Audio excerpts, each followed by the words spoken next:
In this tutorial, I'm going to show you how you can enable uploading videos in high quality on Instagram. So to achieve this, it is quite simple. Just head over to your Instagram image down here and then tap on the menu icon on top here. From this, scroll down until you get to this option called data usage and media quality. If you go ahead and tap on it, we have here two options, data saver and media upload quality.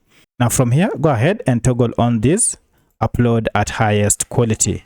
Now when you toggle this, it means that all your photos and videos will be uploaded in the highest quality. However, you have to note that sometimes because of the quality, your upload might take much longer time for this to be a success because the files might be quite large. However, you have to note that when this is off, the upload qualities will automatically be adjusted to fit the network condition. So that's how you enable upload of high quality videos on your Instagram app. If you have any other question, kindly let me know in the comment section. Otherwise, if this video was helpful to you, kindly hit the like button and subscribe to this channel to support me. Thanks for watching, and let's meet in the next video.